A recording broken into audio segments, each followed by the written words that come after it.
I argue that mixed martial arts is an art. Like, that's like being like, hey guys, I don't know if I should get into soccer because I don't really go around kicking things. I just don't really see the logic in it too much. Martial arts isn't for hurting people, right? Funny how like these misconceptions go around that like, hey, like there's an art for my build, my personality, and my freaking zodiac sign. Like, really, it doesn't matter.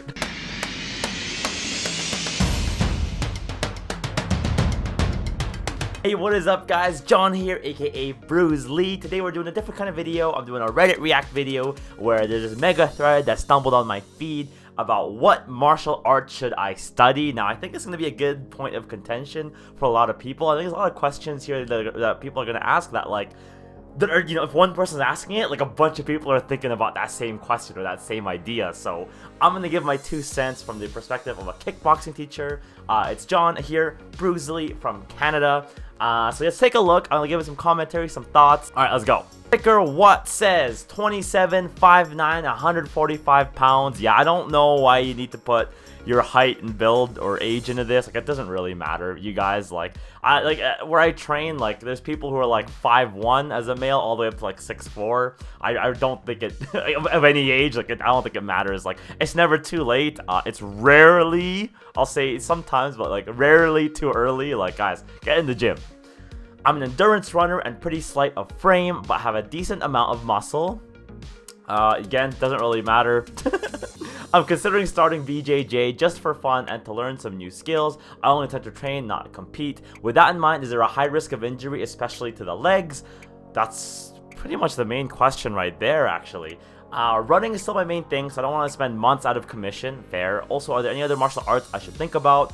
Also, is it even worth starting out right now with COVID? Ugh, man.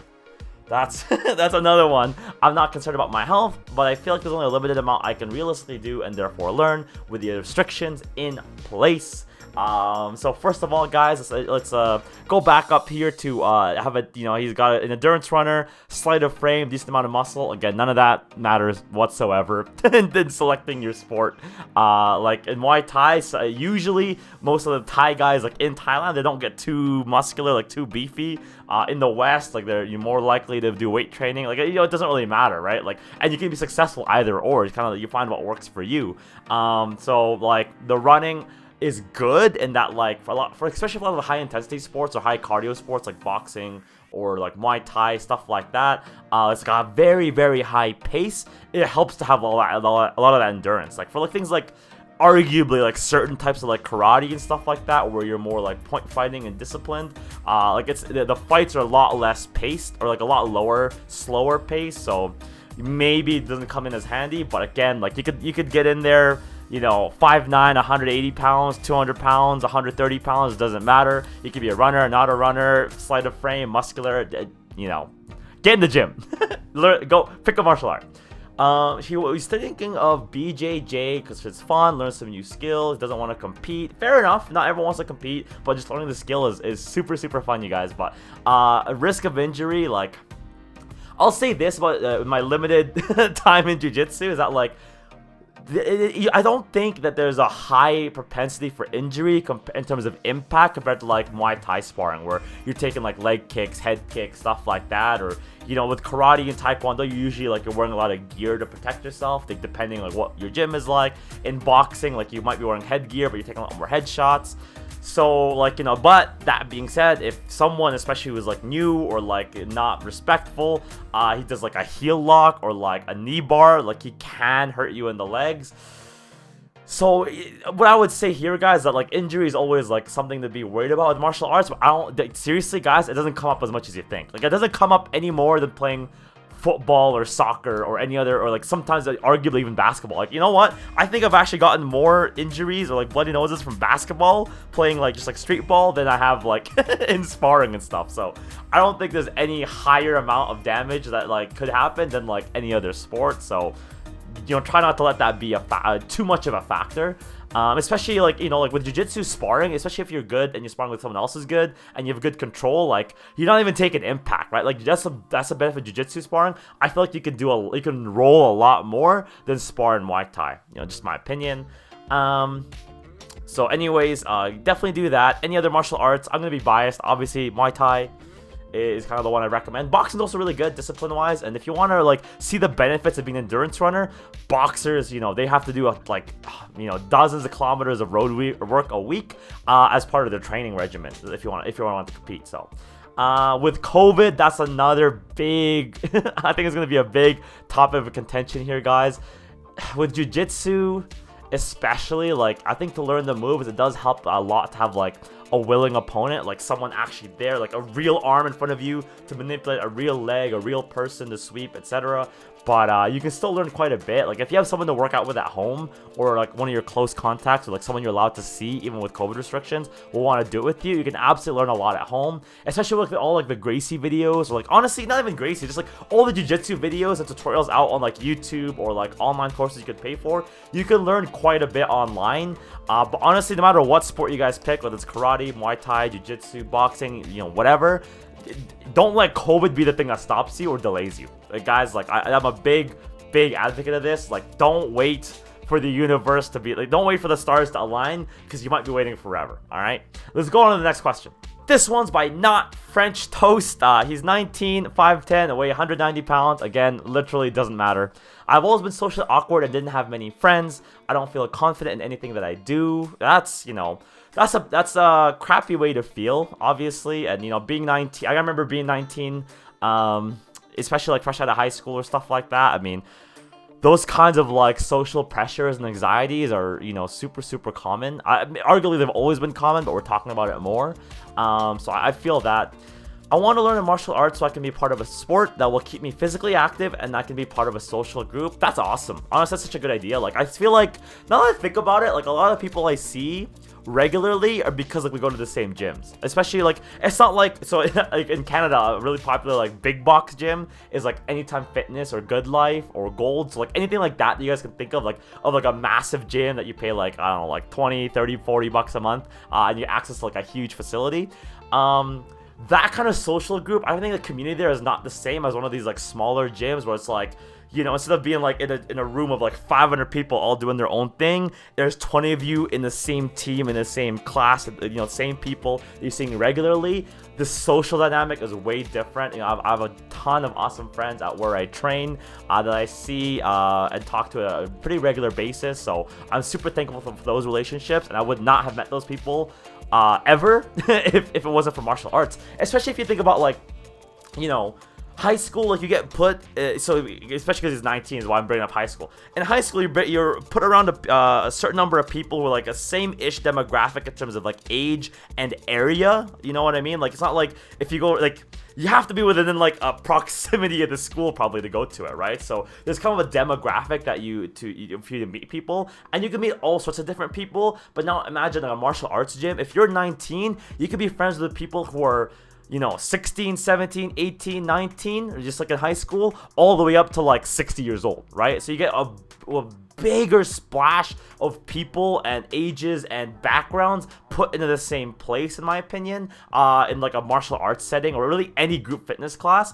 And then you start to make friends with people that you may have never met, right? Like for me, like, when I started like working like retail and stuff like that, I had friends who were like 30, 40 years older than me who we still talk to this day, right? Like, would I have met those people in high school? Probably not. So, you know, open up the mind a little bit there, and I think the social aspect of martial arts is definitely something to be considered. So anyways, let's get back to Not French Toast. Primarily, I want to be able to defend myself in real life. I feel like I can be a part of sport like this. I can get a small group of friends, improve my social skills, get physically fit, learn to defend myself, and all of this will help me become more confident as a man. All good stuff there, like, definitely good things to attain. Like, if you notice here too, like, he said small group of friends and improve social skills, so like, being around, like, guys, like, I know it's with COVID, it's rough, but like, we're meant to be social creatures. Like, we want to be around other people, we want to like other people, we want to be liked by other people, and having something like common to share with someone else, like martial arts, is a great thing to be a part of. And then the fitness and defending himself and all stuff like that, you know, like, it's just gravy. It's just gravy. So if you want to defend yourself in real life, I find pick a martial art that doesn't have a lot of rules. So like, again, I'm gonna sound super biased, but like Muay Thai, like, So for example, like karate is an amazing art. There's so many cool things to learn, extremely effective moves. But in karate, in certain karate tournaments or certain taekwondo tournaments, like it's point fighting. So like you only get to hit the guy once, and then the referee breaks you up, right? So or you can't hit him in the leg, or you can't do this. Like when we in the 70s, 80s, 90s, when we did all the style versus style fights, that's when mixed martial arts started to become like an idea, a thing in the public sphere. Is that we would do like, okay, let's go taekwondo versus Muay Thai. Let's go jiu-jitsu versus wrestling. Let's go wrestling versus Wing Chun. What we found was that all the martial arts that had restricted rules always not always, but they had a big disadvantage against other arts that did not have a lot of rules. So, for example, jiu-jitsu completely just smothered a bunch of people because, like, in karate, like, there's not a lot of fighting on the ground because, like, you want to stand up and fight, like, which is fine for the sport, but in a realistic scenario, if you're on your back and all you know is karate, depending on the branch of karate you've learned, you might not have that many moves in the grappling aspect. So a jiu-jitsu guy would just like tear you up. Anyways, the reason I bring this up is that what we found in those like early days was that Muay Thai was extremely effective because they had a really non-restricted rule set. So when you did a style versus style fight, you're like, okay, like in Taekwondo, sometimes you're not even allowed to hit to the head, which for me is ridiculous. Like, if you're in a fight, the first thing you want to do is hit him in the face. So, anyways, so you got like a Taekwondo guy versus a Muay Thai guy, and the Thai guys start kicking him in the leg, punching him in the face, clinching him, elbowing, and then the Taekwondo guy would be like, yo, what the hell? I only expect to take kicks to the body and punches to the body, and that's it. Or like, or whatever the rule set is that they learned. And also, like, when you hit me once, I thought we were gonna stop and recalibrate. And instead, what the boxers and Muay Thai boxers were doing were just like pummeling them and not stopping. So, if you wanna, anyways, I don't want to digress too much. I don't want another comment, but if you want to learn how to defend yourself in truth or in actuality, pick something that is like jiu-jitsu. Muay Thai tends to be really good. Boxing is also really good. I find like it's very hard if you don't know what you're doing in terms of punches. It's very hard to stand up to another boxer. So some good ones there. I personally like to pick stuff that's like not restricted in rule set. So this one's JS1576. There's a gym opening up soon by me that'll offer BJJ and Muay Thai. Pretty cool. I was doing BJJ before the lockdown and would like to continue. But would a striking art like a Muay Thai be safer considering COVID exposure? Listen, I'm not a scientist, you guys. I'm not gonna claim to be a virologist or an expert, but honestly, like, there's with COVID, from what I understand, for the amount of like health measures we have in place, you guys, like apparently you can get it just walking down the aisle of the grocery store. So, so in terms of jiu-jitsu, where like you're like right up against or like wrestling a guy, and Muay Thai, where you're striking and holding pads, I feel like that like being 1 foot away from each other or being 2 feet away from each other, if they have COVID, like likely to get infected. So I'm not saying don't consider COVID if that's something you're worried about. I'm just saying that like, do your martial art, do your gym thing, do whatever you're gonna do, because like if COVID is your biggest concern, I don't think there's much of a difference with jiu-jitsu and Muay Thai. Just my opinion. Again, I'm not a doctor, guys, so disclaimer. Not burned down. I'm mid-20s, 5'7.5" feet tall. It doesn't matter. Top 50 percentile strength for my height. I have no idea what that means. I guess he thinks he's slightly above average in strength, or is that, I don't know. Like, at my school, we never really talked about percentiles all that much. I don't know what point he's trying to get across, but literally, you could be top 1, top 50, bottom 90. It really doesn't matter. Male. Want to get into excellent condition, but also want something that prepares me for a wide variety of situations. Mixed martial arts sounds like the way to go. I also don't want too much brain damage because I'm a uni student who wants to remain employable. So, we'll address that in a sec. But I don't mind being hit in the head very hard in sparring. What? But you just said... But I don't want to compete. Why are you doing hard sparring? I need something that prepares me for as much as possible in terms of different situations, etc. Oh, and one art. So let's break that down a little bit. Again, the first line, like the whole height, age, male, female, strength, none of that. It doesn't matter. He wants to get in excellent shape, like whatever. But he wants to be prepared for a different variety of situations. So I don't know exactly what that means. Like he wants to be prepared against someone who can kick or punch or, I don't know, pull a knife on him, take him down, etc., etc. But this whole thing, like, I don't want too much brain damage. Like, Guys, if you're learning kickboxing in a fitness or like a cardio kind of sense, you never take brain damage because you never get hit, okay? If you start sparring, you don't even take that, in my opinion, don't take that much brain damage if you have good sparring partners because they're going light and you're defending yourself. You're not just like a punching bag, right? It's like, even when I get hit, yeah, it hurts, but like, there's not a lot of flush, heavy shots that hit me clean. So like, it's not like I get concussed every single night that I spar. Otherwise, it just wouldn't be sustainable. But then he says here, I don't mind being hit in the head very hard in sparring, but I don't want to compete. So it's kind of like going like, there's a lot of dichotomy here, like pulling different directions of like, hey, I don't want brain damage, but I swear, guys, I'm tough enough to get hit in sparring, but I don't want to compete. Like, if you're not competing, you don't need to do hard sparring. You can just do light sparring or technical sparring, which I won't go into what those by definition mean. Just to learn the art, learn the techniques in a realistic scenario. That's fine. You don't have to take brain damage for that, in my opinion. I think this is a big misconception about martial arts, you guys, that learning it will like inherently like reduce your lifespan or like give you brain damage or make you unemployable as a uni student. Like if you're a smart guy, all of a sudden you're not smarter because you're not smart anymore because you got hit in the head. Like, I don't think that matters. Like, I know a bunch of people in university or done university have a PhD. Judo Jeff, you know, a guest on my channel like 4 days ago, you know, he's going back to finish his PhD. He's been a martial artist for 15 years. Like being hit in the head doesn't make you dumb. Like, you know what I mean? Like, martial arts doesn't make you an idiot. So I really don't like these misconceptions whatsoever. I would say though, guys, learn Muay Thai or Jiu-Jitsu or both, or if you really want to have a wide variety of situations, I argue that mixed martial arts is an art. Because before, maybe you would be like, you would learn all kickboxing and then learn all jiu-jitsu and try to put it together, or like you learn all karate and then you learn all wrestling and put it together. But nowadays, like the new breed of MMA fighter learns everything at once. So I almost argue that mixed martial arts is like its own art. That'd be something cool to try out. This one is by Joe Mama 69 with the classic X's beginning and after his username. I'm 14. Okay, that explains the X's and the name. I'm 14, 5'8", and 132 pounds. Again, doesn't matter. Although he's pretty big. He's pretty tall for 14, I think. Anyways, I'm very new to the topic of martial arts. I've never been into most sports, and the idea of martial arts has sparked my interest. Ironically, I don't like hurting people since I've been larger than every kid in school and could get someone hurt. Fair enough, like 5'8" at 14 is pretty good, pretty tall. I love to absorb knowledge. What would be your advice here? First of all, Joe Mama 69. If you don't want like hurting people, that shouldn't play a factor in learning martial arts. Martial arts is a sport, right? Like, that's like being like, hey guys, I don't know if I should get into soccer because I don't really go around kicking things.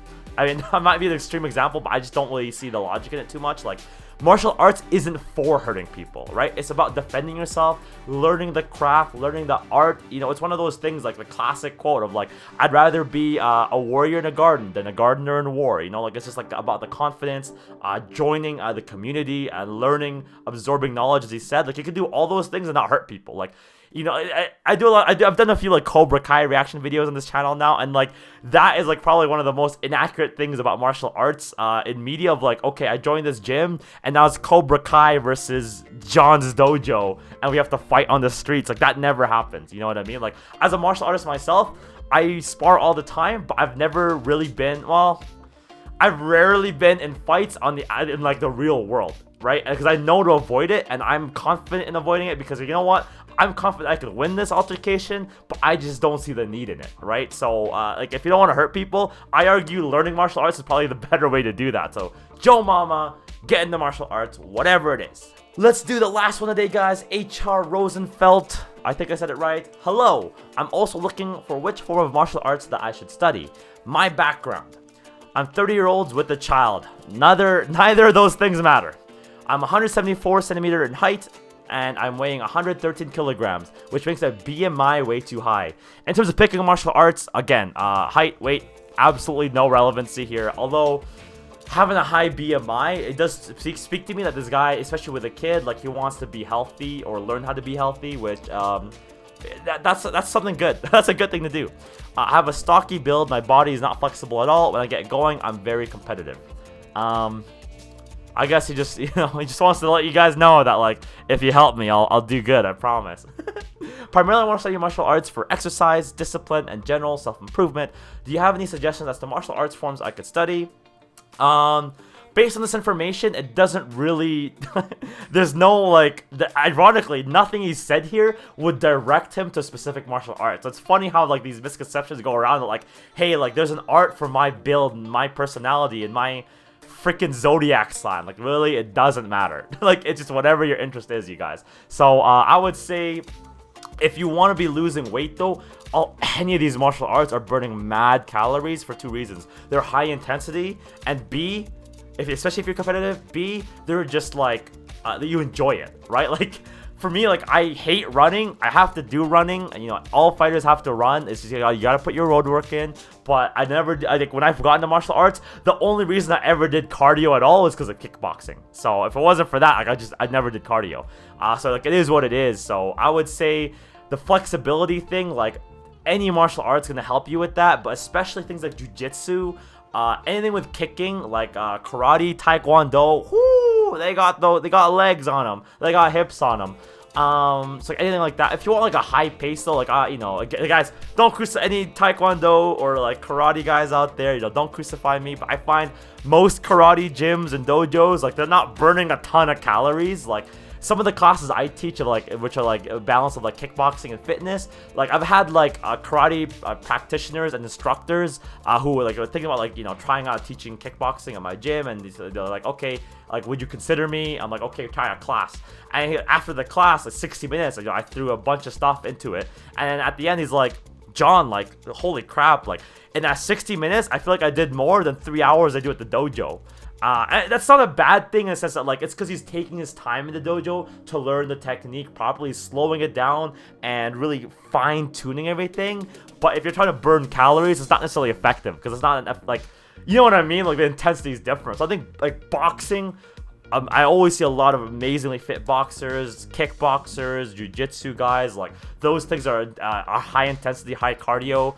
I personally find that most of the karate, taekwondo guys, even when they are in shape, it's not the same kind of endurance. If your objective is number one, getting a BMI lower, pick a high intensity martial art. Flexibility will come with most things. Like, boxers are the only ones, I think, like, the hip leg flexibility, you do build it up quite a bit in boxing, but I think it's not the same as any sport that kicks. So some things to think about there for you guys. If you want to learn for exercise, discipline, and general self-improvement, any martial art does that. Any martial arts does that. So let's leave it there, guys, because I don't even know how long this video has been. I hope you enjoyed that, or if you have any other questions about this video, or about your own questions about martial arts, or what you should get into, why you should get into it, or how you should get into it, comment below and we'll chat on it. And I'll see you next time. Bruce Lee is out. Oh, also, please like and subscribe. See you next time.